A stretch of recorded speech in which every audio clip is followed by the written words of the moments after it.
डालते हैं नजर आज की कुछ खास। लोकसभा चुनाव को लेकर हर जगह हलचल मची हुई है। सभी पार्टी अपने अपने प्रचार में एकदम लगी हुई है। जहां कांग्रेस आए दिन कुछ न कुछ घोषणा पत्र निकाल रही है, वहीं भाजपा भी आए दिन नई योजनाएं ला रही है देश में। इन्हीं सबके बीच राष्ट्रीय समाज पक्ष पार्टी भी अपनी पूरी तैयारी कर चुकी है चुनाव जीतने का।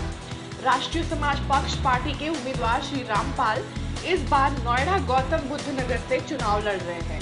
कल उन्होंने जेवर गांव में एक कार्यक्रम को संबोधित किया और साथ ही गांव वालों से वोट भी मांगे। जेवर के लोगों से उन्होंने बातचीत की, उन्हें अपने कई मुद्दे बताए और साथ ही उनके हक की लड़ाई लड़ने का आश्वासन भी दिया।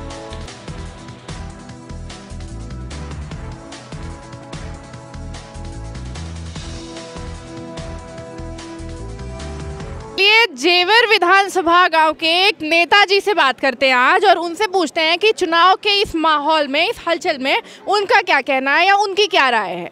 तो नेताजी आप अपना नाम बताइए। मुझे महावीर सिंह बघेल और धनगर। तो अभी जैसा आप देख रहे हैं कि हर जगह चुनाव हलचल चालू है, हर नेता कहीं ना कहीं जा रहा है वोट मांगने, कुछ नए नई योजनाएं ला रही हैं।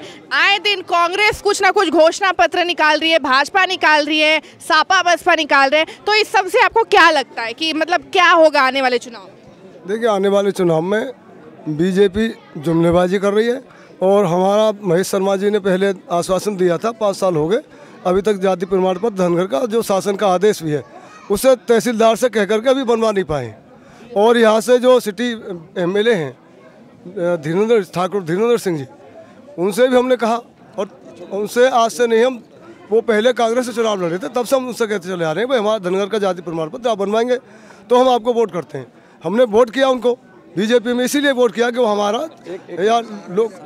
वो लोकल हैं, हमारे यहाँ से रोपरा से विधायक हैं, उनका निवास जो है रोपरा है और वो हमारे बहुत खास हैं, हम उनको मानते थे। 3 साल हो गए आज तक वो भी हमारे जाति प्रमाण पत्र के विषय में कुछ कह नहीं पाए। इसलिए श्री रामपाल जी को वोट देंगे कप प्लेट के चुनाव निशान पर। तो बीजेपी से मतलब मैं जानना चाहती हूँ कि आप ऐसा क्या उम्मीद करते थे कि जो कि बीजेपी ने नहीं किया और चारों तरफ मोदी लहर आज भी गूंज रहा है। तो आपको ऐसा क्या लगता है कि मतलब बीजेपी क्यों नहीं आ सकती है या फिर बीजेपी ने ऐसा कुछ क्या गलत कर दिया? देखिए, बीजेपी जुमलेबाजी करती है, सुन लीजिए, बीजेपी जुमलेबाजी करती है, झूठ बोलती है। आप जीएसटी नोटबंदी, और उसके बाद में आप इतनी बड़ी महंगाई है, आप 5 किलो यूरिया पे वजन घटा दिया और पैसे और ज़्यादा बढ़ा दिए। कहीं भी कोई ना तो किसान को कोई सुविधा दी गई है। कहते हैं कि दोगुना कहाँ है, कुछ दिया है दोगुना उन्होंने, हमें तो कुछ लगता नहीं क्या दोगुना। बताते हैं कि किसानों की कर्ज माफ़ी होगी या किसानों की इतनी प्रतिशत कर्ज माफ़ी की गई है, तो इस पे आपकी क्या राय है? नहीं, कर्ज माफ़ी हुई नहीं है तो हम क्या माने, क्या उम्मीद करें कि कर्ज माफ़ी हो गई। हम तो मतलब फिर क्या लगता है कि आने वाला चुनाव में किसका पलड़ा भारी रहेगा और किसका पलड़ा नीचे रहेगा? हम तो अपने विधायक का पलड़ा भारी मानेंगे। हमारा विधायक यहाँ से जीत जाए उसी को मानेंगे हम तो। और कांग्रेस ने ऐसा मतलब आप लोग के उम्मीदों के ऊपर खड़ी नहीं उतरी है, ऐसी कौन सी योजना आप लोग चाहते थे कांग्रेस से जो कि कांग्रेस नहीं कर पा रही है? नहीं, कांग्रेस तो काफ़ी दिन से सत्ता में नहीं है तो उसके लिए तो हम बोल ही कुछ नहीं सकते। तो देखा आपने यहाँ के गांव के जो नेताजी हैं, मुखिया हैं, उनका क्या राय है इस चुनावी हलचल को लेके। उनका भी यही मानना है और उनकी भी जुबान पे यही है कि वो रामपाल जी को वोट देंगे जो कि राष्ट्रीय समाज पार्टी से को वोट करेंगे। हम राष्ट्रीय समाज पार्टी को वोट करेंगे। क्यों, ऐसा क्यों लगता है आपको? ऐसा इसलिए करेंगे, 70 साल हो गए आज़ादी के, हमें हमारे अधिकार बिल्कुल नहीं मिले हैं, किसी भी तरह से नहीं मिले हमें। तो पहले आपने किसको वोट दिया था? पहले हमने बीजेपी को वोट दिया था, उसके पहले कांग्रेस को दिया था, उसके पहले बीएसपी को दिया था, उसके पहले सपा को दिया था, सबको आजमा लिया है। अब हमने ये हमारी अपनी पार्टी है और मजबूर होकर के हमने ये अपनी पार्टी खड़ी की है और इसको चरम सीमा तक पहुँचाएँगे। तो बीजेपी से आपको ऐसा क्या उम्मीद था जो आपको नहीं मिला? बीजेपी से हमें उम्मीद थी कि हमारे बच्चों की नौकरी लगेगी, हमारे धंधे पानी सही चलेंगे। इन्होंने जीएसटी लगा के हमारे धंधे बंद कर दिए, हमारे बच्चों के कहीं एडमिशन नहीं होते, एडमिशन लेने के लिए जाइए तो 40,000 रुपये फीस मांगते हैं और दूसरे बच्चों के जो है कहीं 65,000 लगते हैं, कहीं 55,000 लगते हैं। इतना पैसा हमारे पास है नहीं। धनगर का सर्टिफिकेट बनवाने जाते हैं तो धनगर का सर्टिफिकेट नहीं बनाते हैं। कहाँ जाए आदमी? मजबूर होकर के हमें ये स्टेप उठाना पड़ा और हमने अपनी पार्टी बनाई और हम अपनी पार्टी को ही वोट करेंगे। राष्ट्रीय समाज पार्टी हमारी पार्टी है और रामपाल जी हमारे कैंडिडेट हैं। हम इनको वोट खुल के करेंगे। आप बताइए, आप किसको वोट?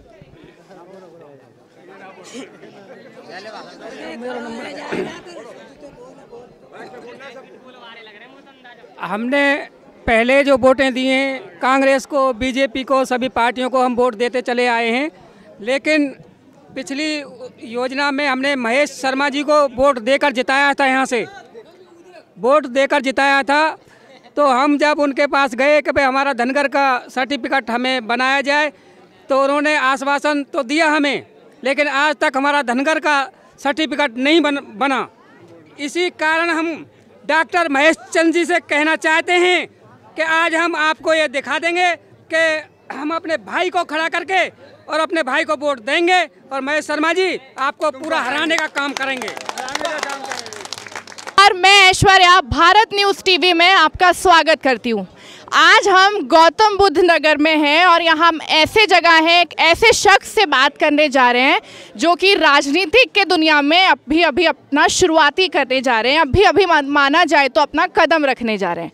उनका नाम है रामपाल जी, जो कि राष्ट्रीय समाज पक्ष के पार्टी से है। तो चलिए जानते हैं उनका ये शुरुआती दिन कैसा है और किस तरह से उन्होंने अपने चुनाव की तैयारियां की है। सर, आप राजनीति दुनिया में अभी अपना कदम रखने आए हैं और आप एक अपना खुद का राष्ट्रीय समाज पक्ष ही अपनी पार्टी बनाए, तो आपको कैसा लग रहा है इस चुनाव के माहौल में? पहले तो पत्रकार महोदया बहुत बहुत धन्यवाद आपका, आप यहाँ आई। तो पहले मैं आपको ये बात क्लियर कर दूं कि हमारी पार्टी नई पार्टी नहीं है। ये पार्टी जो है 2003 29 अगस्त 2003 में ये पार्टी फाउंडेड हुई थी और इसके जो फाउंडर प्रेसिडेंट हैं वो माननीय महादेव जानकर साहब हैं और वो इस समय कैबिनेट में महाराष्ट्र में सीनियर कैबिनेट मिनिस्टर हैं। और आपका दूसरा प्रश्न ये था कि आप राजनीति में क्यों आए, तो मैडम ये तो अधिकारों की लड़ाई है और बहुत लंबी लड़ाई है। अभी हमें बहुत लंबा लड़ना है। अभी हमारे लोगों को शिक्षा, रोजगार कुछ नहीं है हमारे लोगों के लिए। हम लोग बहुत पीछे हैं। बहुत जो लोग 2% 1% है वो बहुत आगे निकल गए और हम लोग बहुत पीछे हैं। तो अधिकारों के लिए हमें मजबूरी में आना पड़ा। तो मैं आपसे मतलब यही पूछ रही हूँ, यही जानना चाहती थी कि जैसे कि अभी आप नए हैं राजनीति के दुनिया में, तो आपको ये मतलब कैसा लग रहा है इस टाइम, कैसा आपको अनुभव हो रहा है? मैडम देखिए, ये तो राजनीति एक ऐसा दलदल है, लोग ये कहते हैं कि एक ऐसा दलदल है जिसमें जो है हर आदमी करप्ट हो जाता है, लेकिन मुझे ऐसा महसूस नहीं हुआ, मुझे ऐसा नहीं लगा। मैं तो यहाँ पे समाज सेवा करने के लिए आया हूँ। मैं पिछले 20 साल से समाज सेवक रहा हूँ और मैंने जो काम, मुझे समाज सेवा करते हुए जो मैंने काम किया, मुझे ऐसा लगा कि मैं कहीं ना कहीं जो चीज़ लोगों को देना चाहता हूँ, जो लोगों के लिए करना चाहता हूँ, वो जो है केवल समाज सेवा से संभव नहीं है। इसीलिए मैं लोगों के लिए, अपने समाज के लिए और जो शोषित वंचित समाज है, जो राष्ट्रीय समाज जिसको कहना चाहिए, उसके लिए मैं मैदान में आया हूँ। और मैडम डर की तो कोई बात ही नहीं है, मैं तो बहुत निडर आदमी हूँ। तो इस लोकसभा चुनाव को लेके आपकी कितनी तैयारियां हैं अब तक? मैडम हम जो है, जो जीतने वाले कैंडिडेट हैं उनको हराएंगे और जीत कर दिखाएंगे आपको। 2019 13 लोकसभा गौतम बुद्ध नगर 2019 इस बार हमारी सीट रहेगी, राष्ट्रीय समाज पक्ष की सीट रहेगी, ये आश्वस्त हूँ। बहुत अच्छी बात है सर। ये आपका एक मुद्दा आपने बताया था कि आप शिक्षा को लेके बहुत ज़्यादा इस बार आप सोच रहे हैं, आगे बढ़ाने वाले हैं, शिक्षा, नौकरियां देंगे। तो शिक्षा का आप कैसे शुरुआत करेंगे, क्या करेंगे, उसमें थोड़ा बताइए। मैडम मैं जो है केंद्रीय मंत्रालय से और जो हमारा ह्यूमन रिसोर्स मिनिस्ट्री है उससे और पर्सनली मोदी जी से रिक्वेस्ट करना चाहता हूं कि ये जो दोगली शिक्षा नीति आपने बना रखी है, पिछले 70 सालों से सवर्णों को कोई और एजुकेशन दे रहे हैं आप और हम लोगों को कोई और एजुकेशन दे रहे हैं, तो ये दोगली शिक्षा नीति नहीं चलेगी, किसी भी कीमत में नहीं चलेगी। मैं आपको बता दूं, वो लोग तो DPS में पढ़ते हैं, समरविल में पढ़ते हैं और हमारे बच्चे सरकारी स्कूल में जाते हैं। इसके बाद वो लोग जो है नोएडा इंटरनेशनल यूनिवर्सिटी से पढ़ेंगे, अमेठी यूनिवर्सिटी से पढ़ेंगे, और हमारे बच्चे जो सरकारी CCS यूनिवर्सिटी से पढ़ेंगे। इसके बाद मोदी जी कहते हैं कि भाई कंपटीशन में बैठा हुआ IAS PCS के, तो ये तो आप भी समझ रही हैं, कोई मैं तो बता नहीं रहा हूँ। तो मेरा जो मानना ये है, मैं मोदी जी से रिक्वेस्ट करना चाहता हूँ कि जब एक दिन में 24 घंटे के अंदर नोटबंदी हो सकती है, तो 24 घंटे के अंदर शिक्षा का निजीकरण क्यों नहीं हो सकता। और ये तो राष्ट्रीय मुद्दा है हमारा, शिक्षा का निजीकरण नहीं, शिक्षा का राष्ट्रीयकरण होना चाहिए। निजीकरण शिक्षा का ख़त्म हो, या अगर निजीकरण हो तो पूरी शिक्षा का हो, होल एजुकेशन का निजीकरण हो, और वो ऐसा निजीकरण हो कि वो शिक्षा, जो निजीकरण हो शिक्षा का, वो शिक्षा हर व्यक्ति के, हर एक गरीब व्यक्ति के रीच में हो, आउट ऑफ रीच ना हो, पहुंच से बाहर ना हो। क्योंकि हम अभी देख रहे हैं MBBS की फ़ीस मैडम 6 लाख है और 4.5 लाख रुपए BTech की फ़ीस है। हमारा बेटा अगर यदि BTech करना चाहता है तो हम तो ट्यूशन मास्टर हैं, 4,000 से लेकर 10,000 रुपये तक हमारी कमाई है, और जून के महीने में काम चलता नहीं, तो हम अपने बच्चे को BTech कहाँ से करवाएंगे। तो ये बड़ी विडम्बना है। और मेरे जैसे हमारे हिंदुस्तान में 85% लोग ऐसे हैं जो केवल 4,000 से 10,000 तक ही कमाते हैं, बाकी 15% लोगों के पास पैसा है, उन्हीं के बच्चे BTech करते हैं, MBBS करते हैं। हम तो जब भी 1957 में भी ऐसे थे और आज भी ऐसे ही हैं। तो मेरा, हम तो आज भी गुलाम हैं। तो मेरा तो कहना यही है कि हमें जो है शिक्षा का राष्ट्रीयकरण ना चाहिए। इसके लिए अगर मुझे मेरे प्राण भी देने पड़े तो मैं उसके लिए भी तैयार हूँ। मैं शिक्षा का राष्ट्रीयकरण करवा के रहूँगा, ये मेरा वादा है। तो जैसा कि अभी आपने कहा GST, जैसे GST रातों रात आ गया या नोटबंदी हो गई, तो आपको लगता है नोटबंदी से या फिर कुछ ऐसे GST से देश को कुछ फ़ायदा हुआ है? मैडम, नोटबंदी में हमारे देश के 457 लोग मरे थे, तो ये 457 लोगों का तो 376 लगना चाहिए मोदी जी पे। और GST का क्या फ़ायदा है? GST से तो मैडम मुझे लग रहा है कि 85% बिजनेसमैन बर्बाद ही हो गए। बिजनेसमैन तो इस बार मोदी जी को जिताएगा नहीं किसी भी कीमत में। पूरे बनिया वर्ग का वोट मेरे साथ है, गौतम बुद्ध नगर का, मैं लिख कर दे सकता हूँ आपको। आप कितने कॉन्फिडेंट है इस चीज़ को लेके कि पूरे, जैसे आपने बताया कि पूरे गांव वालों के साथ या लोकल जितना आपको सहयोग है, उस सहयोग से आप एकदम जीत जाएंगे, तो ऐसा आपको क्यों विश्वास है, ऐसा क्या लगता है?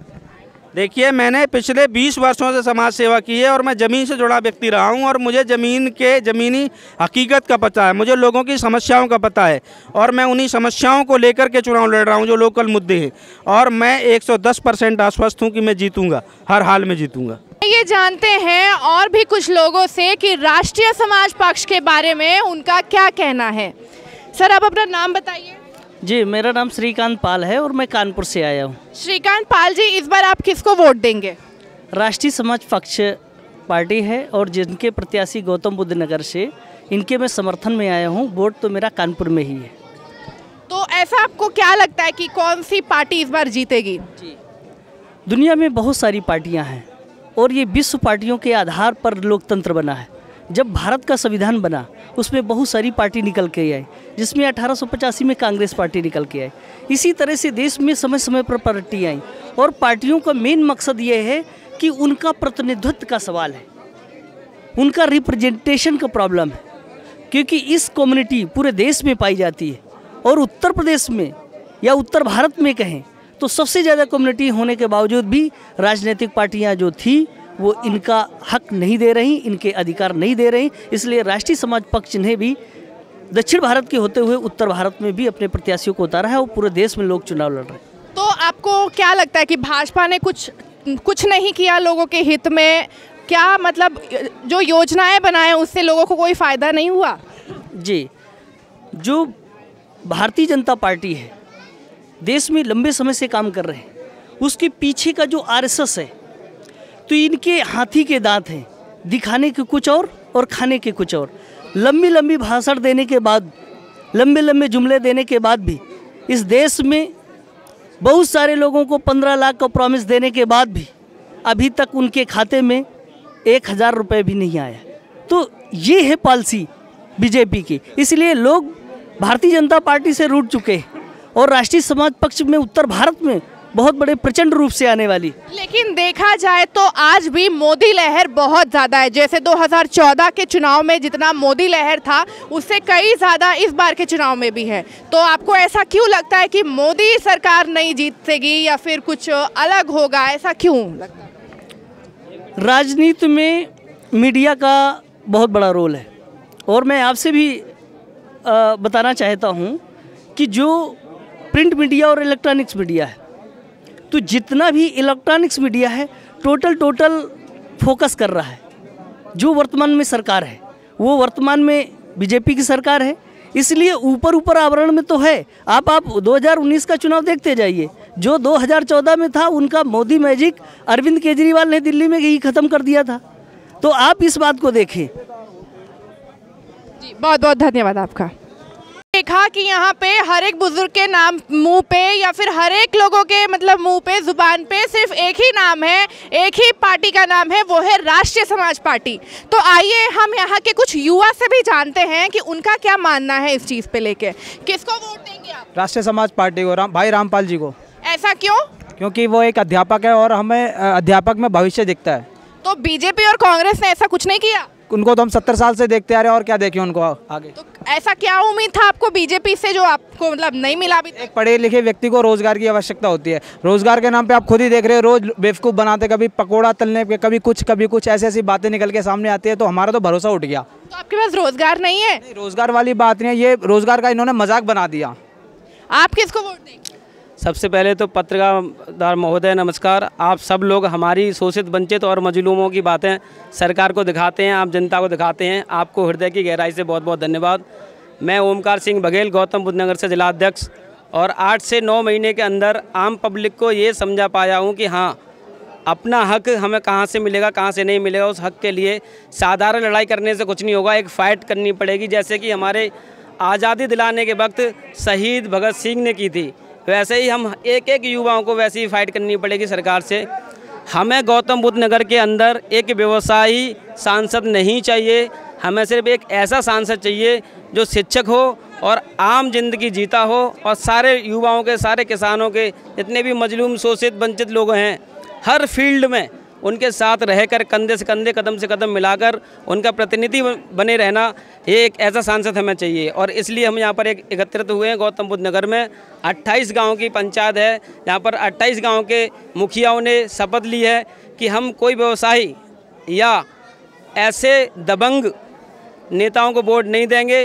वो दबंग नेता सिर्फ आएंगे, हाथ हिला के ऐसे इंडिवर गाड़ी से और चले जाएंगे। हम सिर्फ ऐसे प्रत्याशी को वोट देंगे जो आकर हमारी गली की नालियों में और हमारे बच्चों को देखकर कि शिक्षा सही मिल रही है नहीं मिल रही, समान शिक्षा के रूप में कार्य करे, ऐसे प्रत्याशी को हम वोट देंगे। इन सभी लोगों ने ये कसम खाई है। हमारी पार्टी राष्ट्रीय समाज पार्टी, चुनाव चिन्ह कप प्लेट है। मेरी आपसे भी, हमारे जितने भी पत्रकार भाई हैं, बंधु हैं, बहन हैं, सबसे गुजारिश है कि आप भी अपना कीमती वोट कोई व्यवसायी, किसी बिजनेसमैन को ना दें, सिर्फ एक अच्छे प्रतिनिधि को दें और कप प्लेट में अपनी मोहर लगाएं। बस मैं इतना ही कहना चाहूँगा। जितने भी हमारे युवा हैं और जितने भी हमारे गांव के बुजुर्ग हैं, उन्होंने आशीर्वाद, प्यार दिया है, इनका तहे दिल से मैं धन्यवाद करूँगा। राष्ट्रीय समाज पार्टी जिंदाबाद, राष्ट्रीय समाज पार्टी जिंदाबाद, हर हर महादेव, हर हर महादेव, रामपाल भैया जिंदाबाद। तो देखा आपने, यहाँ के बुजुर्गों के साथ साथ युवा पीढ़ी भी यही चाहती है कि रामपाल जी आए, राष्ट्रीय समाज पार्टी आए। तो भाई अब तो ये चुनाव के बाद ही पता चलेगा कि क्या होता है और कैसा माहौल रहता है। तब तक के लिए जानने के लिए देखते रहिए हमारी न्यूज़, भारत न्यूज़ टीवी, खबरों की पड़ताल। धन्यवाद।